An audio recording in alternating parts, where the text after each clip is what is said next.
It forces me to slow down. As you can tell by the way I talk, I'm always moving like crazy. When I first got into it 20 years ago, I hated it because I wired that little thing up and I bent it around and trimmed it. And I'm like, okay, what do I do now? And my first teacher said, now you just water it and feed it and wait for about a year or trim it every once in a while when it needs it.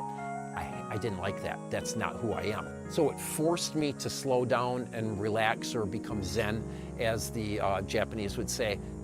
It's a very calming feeling. I love coming out in the garden with a cup of green tea and just sit back and look at the trees. It's just a very, very calming feeling.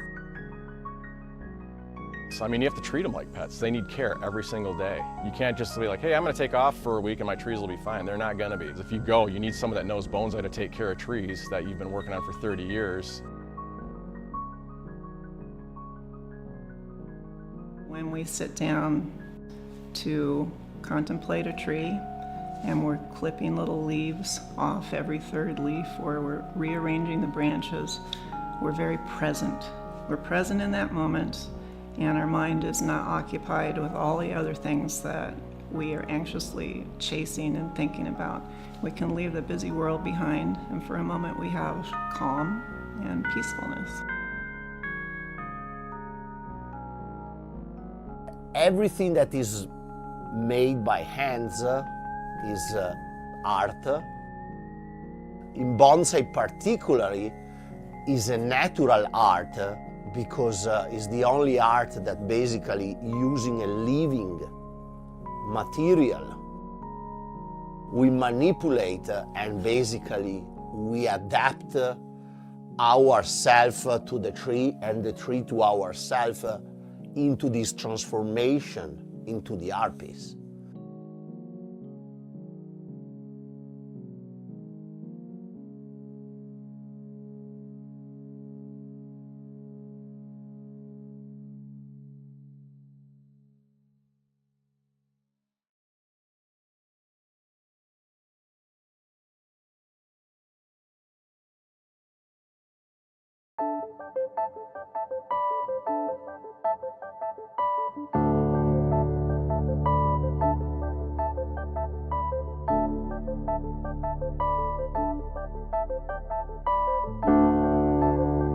Well, my first exposure to bonsai was probably like most people. I saw the movie The Karate Kid, and they had like bonsai scene in there with Mr. Miyagi. I'm like, oh, that's kind of cool. And I bought a book on bonsai, and I'm like, wait, I can't do this. This is way too complicated. You got to take them out of the pots, trim the roots.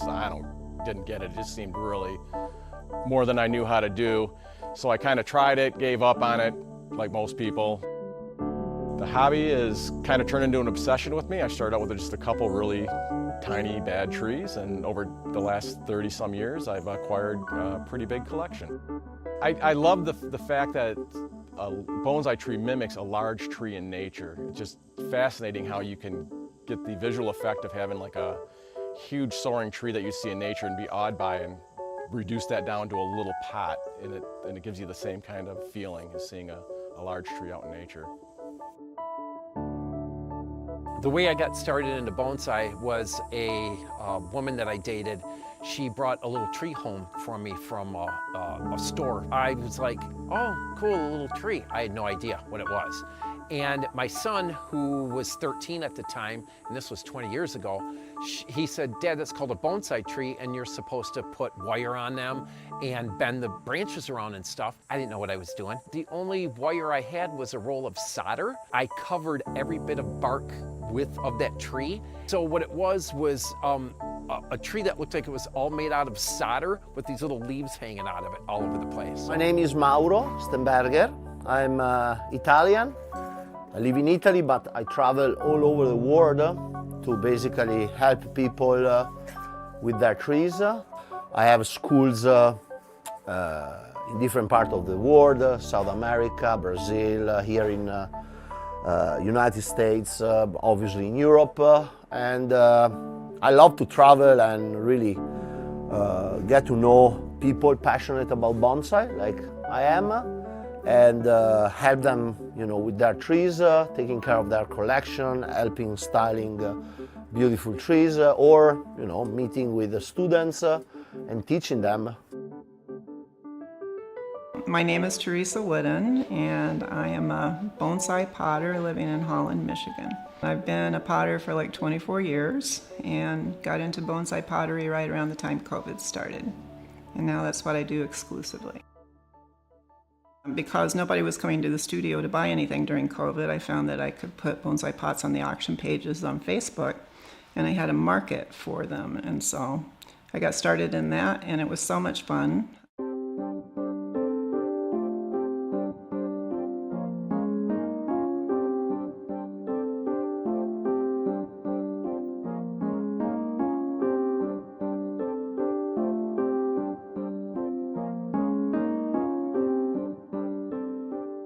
So traditions of composition of bonsai is that the pot is 50% of the composition overall. The pot should be subtle, and while it's a part of the composition, it should not be the main focus. So you want the tree to be the focus of the composition. You don't want your eye to go to the pot first, which is why it would use traditionally subtle colors and not a lot of texture or decoration or anything, because it's supposed to complement the tree, not overwhelm the tree. The biggest difference probably between regular pottery like plates and bowls and cups and a bonsai pot is that the bonsai pot is going to have a tree living in it outside in the snow in this area, so you have to make sure that you're making it so that it will be durable.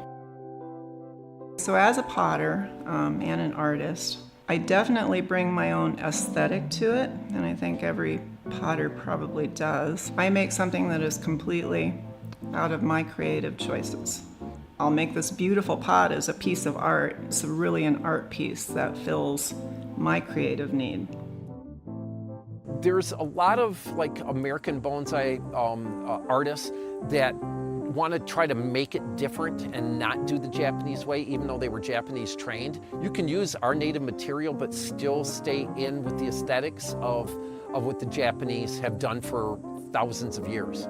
With the torii gate, and its meaning behind that at the entrance of Shinto temples in Japan, which is a place of God, and that separates the mundane world from the sacred world. And my garden is the sacred world, and the rest of the world is the mundane world. You take a bamboo ladle and you wash the water over your hands. You're washing away the outside world as you enter the sacred world. I wanted that aspect to the entrance of my garden. There are different ways to see bonsai and to make bonsais.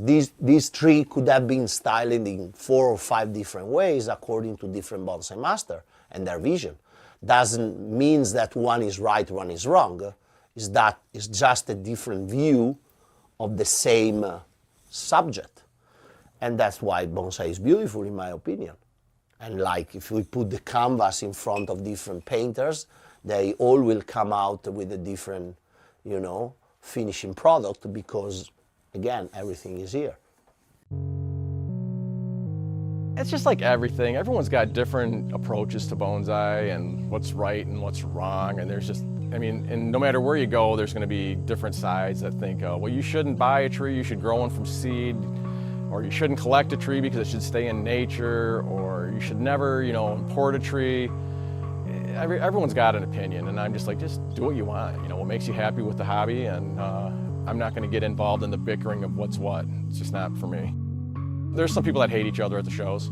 There's a million conflicts, people that won't talk to each other. People get really irritated with very wealthy people that'll spend like a lot of money on a bonsai tree, hey, I just bought a bonsai tree for $80,000. I'm a millionaire, I don't care. And I'm going to come in and win the show with this tree, even though I've never worked on it, and I hire someone and pay them $4,000 a day to take care of my tree. And that pisses off a lot of people that are like, well, I don't have that kind of money. I got to get a tree for, $2,000 or $3,000, and that's pushing it. And then I got to work on it for 10, 15 years, and then this person beats me in the show with a better tree. My personal thing is, hey, if you got the money to spend a great tree, I get to look at your great tree. I'm totally cool with it. I don't care. Like I said, I'm not that competitive that it's not about the competition. I like to go to the shows, show my tree. Winning is fun. I'm not going to say it isn't. Like, I just won the national show with best deciduous tree. It was I never thought I'd get it, and I was competing against some of those rich people that had $30,000, $40,000, $50,000 trees, which I never spent that on a tree in my life. loosely follow the traditions if you plan to exhibit. You may want to follow them more closely. If you're just having the tree in a pot, it's in your home, you're not going into exhibition, then if you put a tree and pot together and if every time you walk past it, it makes you smile, that's perfect. You know, that's perfect for you. So just be happy with it, and you're the artist. You're the artist with this tree in this pot, and make it yours, and it pleases you, that's great. The oldest one that I have, again, is the one that I named Drogon. That's conservatively estimated at 1,800 years old.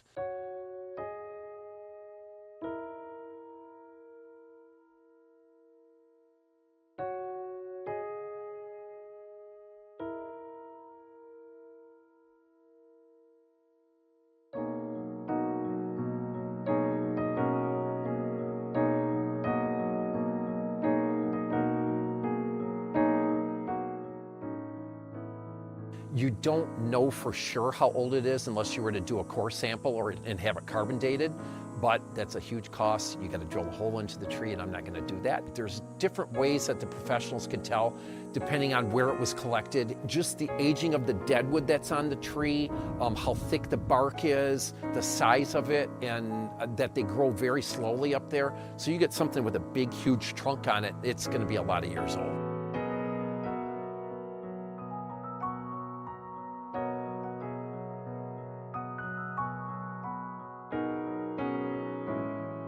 The reason why I named it Drogon is because if you're a Game of Thrones fan, the dragon mother, she named the dragon that she rode on Drogon. The command to have the dragons breathe fire was Dracarys. My Doberman I had to put down this past February, that was her command to protect. So what I did was, after she passed, some of her ashes are in that tree. She'll be growing through that tree for as long as it lives.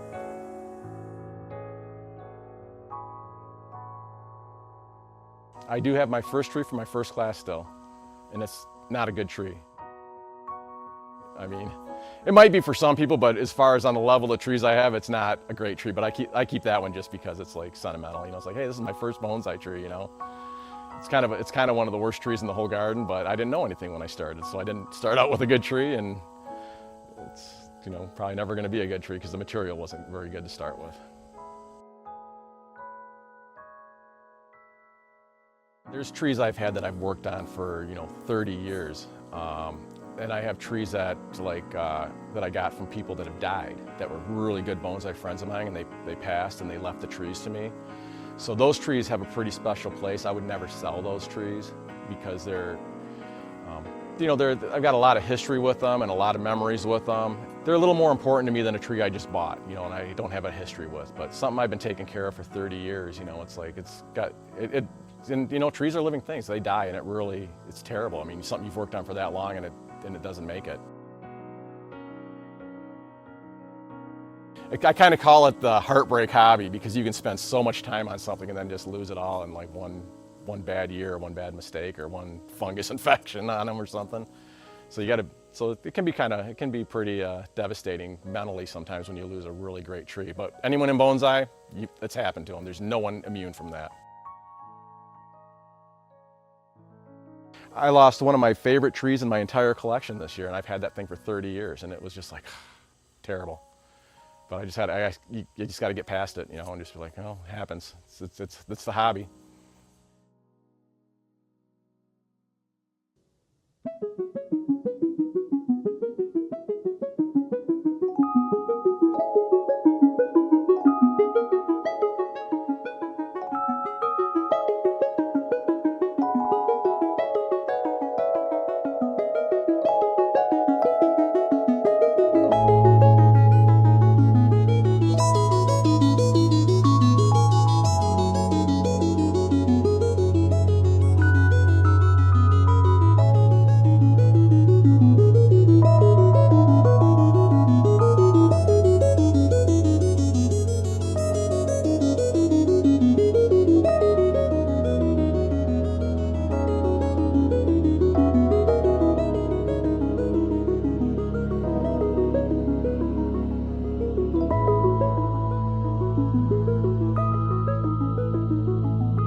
I kind of question myself at times where I've got my 2007 Honda Element that I drive the crap out of, and I paid $3,200 for it, and then I turn around and pay $8,000 for a tree and do that 3 times in a year.